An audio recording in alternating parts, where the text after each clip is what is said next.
ಕಾಂಗ್ರೆಸ್ ಸರ್ಕಾರದ ವಿರುದ್ಧ ವಿಜೇಂದ್ರ ಆಕ್ರೋಶ ವ್ಯಕ್ತಪಡಿಸಿದ್ದು ಈ ಸರ್ಕಾರ ಮನೆ ದೇವರೇ ಸುಳ್ಳಾಗಿದೆ. ಅನುಭವಿ ಸಿಎಂ ನಾಡಿನ ಜ್ವಲಂತ ಸಮಸ್ಯೆಗಳಿಗೆ ಸ್ಪಂದಿಸಿ. ಬಡವರ ಸರ್ಕಾರ ಅಲ್ಲ ಸಿದ್ದರಾಮಯ್ಯ ಡಿಕೆಶಿ ಸರ್ಕಾರ, ದಲ್ಲಾಳಿಗಳ ಸರ್ಕಾರ, ದಲ್ಲಾಳಿ ಸಾಕ್ತಾ ಇರೋ ಸರ್ಕಾರ. ಔಷಧಿಗಳನ್ನು ಕೃತಕ ಅಭಾವ ಸೃಷ್ಟಿ ಮಾಡ್ತಾ ಇದ್ದಾರೆ. ಮಂಗಳೂರಿನ ವ್ಯಕ್ತಿ ಔಷಧ ನಿಯಂತ್ರಣ ಮಾಡ್ತಿದ್ದಾನೆ. ರಾಜ್ಯಕ್ಕೆ ಒಬ್ಬನೇ ವ್ಯಕ್ತಿ ಔಷಧಿ ಸರಬರಾಜು ಮಾಡ್ತಾ ಇದ್ದಾನೆ. ಮಂಗಳೂರು ವ್ಯಕ್ತಿ ಪ್ರಭಾವದಿಂದ ವ್ಯವಸ್ಥೆ ಕುಸಿದಿದೆ ಅಂತ ಬಿವೈ ವಿಜಯೇಂದ್ರ ಕಿಡಿಕಾರಿದ್ದಾರೆ.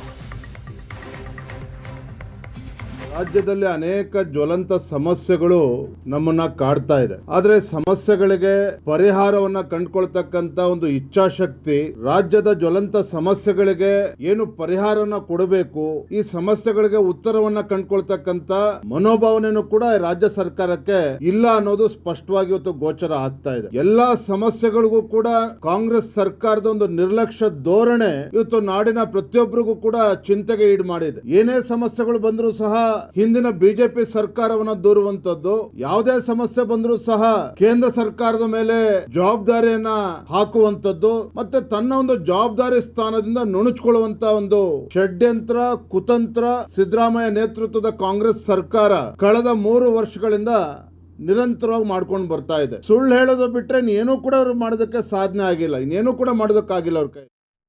ನುಡಿದಂತೆ ನಡೀತಾ ಇರ್ತಕ್ಕಂಥ ಸರ್ಕಾರ ಅಲ್ಲ ಈ ಕಾಂಗ್ರೆಸ್ ಸರ್ಕಾರ. ಸಿದ್ದರಾಮಯ್ಯ ಡಿಕೆ ಶಿವಕುಮಾರ್ ಸರ್ಕಾರ ದಲ್ಲಾಳಿಗೋಸ್ಕರ ಇರುವಂತ ಸರ್ಕಾರ, ದಲ್ಲಾಳಿಗಳನ್ನ ಸಾಕ್ತಾ ಇರ್ತಕ್ಕಂಥ ಸರ್ಕಾರ. ಇದು ಜನ ಇವತ್ತು ಮಾತನಾಡ್ತಾ ಇದ್ದಾರೆ. ಸ್ನೇಹಿತರೆ, ಈ ಮಾತನ್ನು ಹೇಳೋದಕ್ಕೆ ಕಾರಣ ಇದೆ. ಇವತ್ತು ಸರ್ಕಾರಿ ಆಸ್ಪತ್ರೆಗಳಲ್ಲಿ, ಸರ್ಕಾರಿ ಮೆಡಿಕಲ್ ಕಾಲೇಜುಗಳಲ್ಲಿ ಔಷಧಿ ಕೊರತೆ ಉಂಟಾಗೋದಕ್ಕೆ ಯಾರು ಕಾರಣ? ರಾಜ್ಯ ಸರ್ಕಾರವೇ ಕಾರಣ, ಸಂಬಂಧಪಟ್ಟಂತ ಸಚಿವರೇ ಕಾರಣ. ಸ್ಕ್ಯಾನಿಂಗ್ ಸೆಂಟರ್ಗಳು ಇವತ್ತು ಸಿಟಿ ಸ್ಕ್ಯಾನ್ ಮತ್ತು MRI ಸೇವೆ ಯಾವ ಸಂಸ್ಥೆಗಳಿಂದ ನೀಡ್ತಾ ಇದ್ದಾವೆ? 143 ಕೋಟಿ ರೂಪಾಯಿಗಳನ್ನು ರಾಜ್ಯ ಸರ್ಕಾರ ಬಾಕಿ ಉಳಿಸ್ಕೊಂಡಿದೆ. 143 ಕೋಟಿ ರೂಪಾಯಿಗಳನ್ನು ಬಾಕಿ ಉಳಿಸ್ಕೊಂಡಿದ್ದು ಪರಿಣಾಮ ಏನು?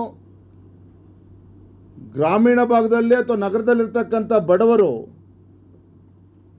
ಸಿಟಿ ಸ್ಕ್ಯಾನು MRI ಸೇವೆ ಯಾವುದೂ ಕೂಡ ಇಲ್ಲದೇನೆ ಪರದಾಡ್ತಕ್ಕಂಥ ಪರಿಸ್ಥಿತಿ ಇವತ್ತು ನಿರ್ಮಾಣ ಆಗಿದೆ. ಗರ್ಭಿಣಿ ಸ್ತ್ರೀಯರಿಗೂ ಅನಾನುಕೂಲ ಆಗ್ತಾ ಇದೆ, ತೊಂದರೆ ಆಗ್ತಾ ಇದೆ.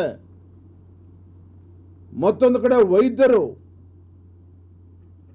ಬೀದಿ.